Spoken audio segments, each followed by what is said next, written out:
Hi guys! Welcome to my live. Welcome to my vlog. Today's video ay gagawa tayo ng chicken curry on my own recipe.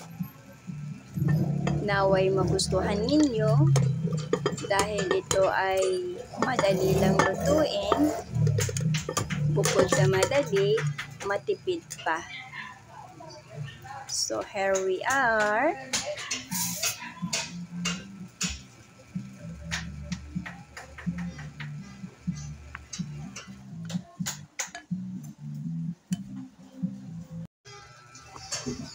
So una ay painitin natin ang kalan.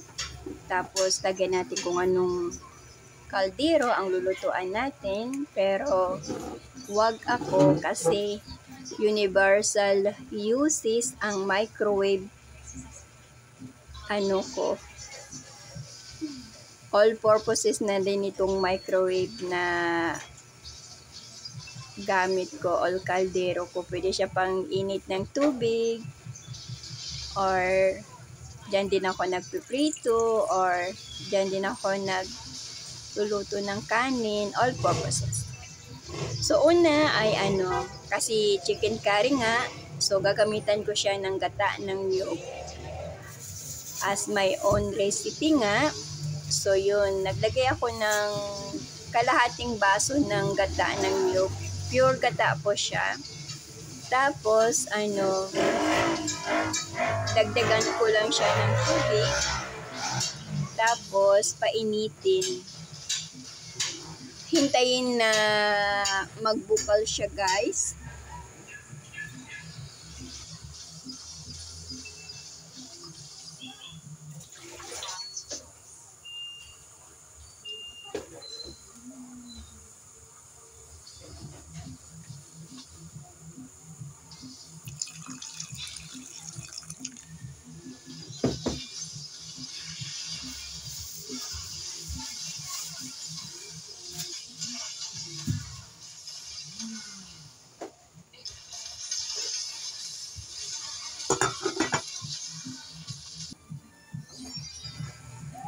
After siya magbukal or kumulo, dagdagan natin siya ng tubig.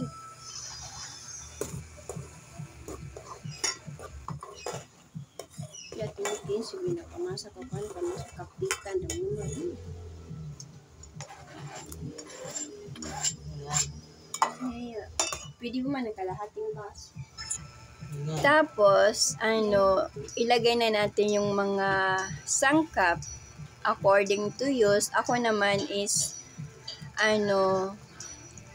sibuyas, kamatis, bawang, luya, at saka green chili. Isinabay ko na rin yung yung manok. So, according to the video, makikita nyo naman kung paano ko siya niluto or ginawa. Sundan nyo na lang po. Easiest chicken curry recipe. Madali lang talaga siya.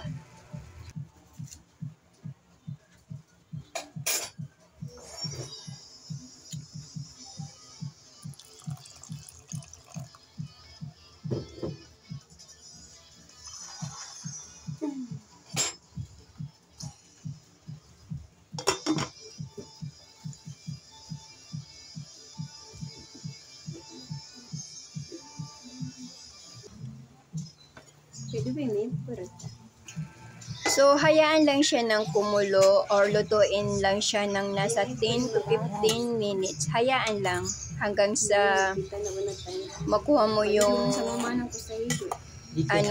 manok, yung texture niya, or lumambot na yung manok. So, hayaan mo lang siya ng 10 to 15 minutes.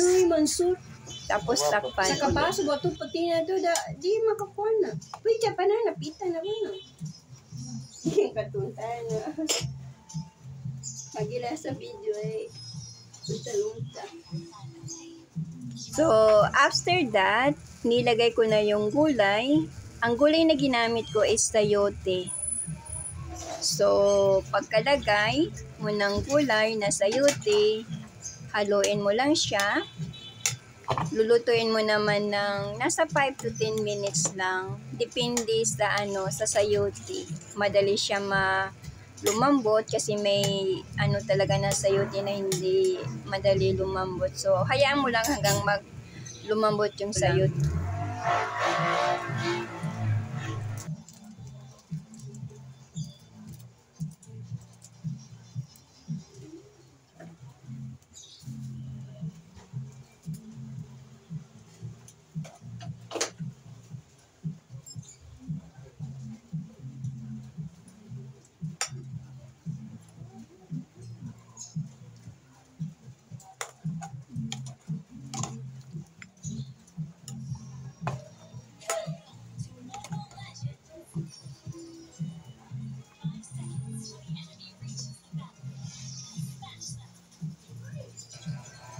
So, ayan guys. After that, saka mo na siya timplahan kung ano yung gravy mixture mo. Ako naman is asin, paminta, at saka magic sarap or bitchin. Pwede naman.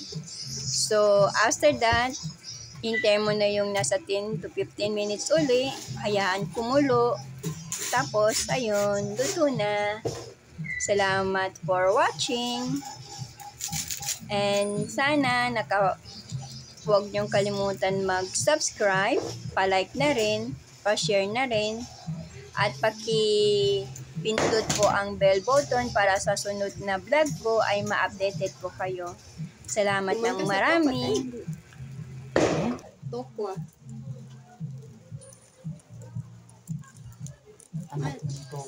Mana pun manok na si kanina. Kaya, bana po ba?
Teka na.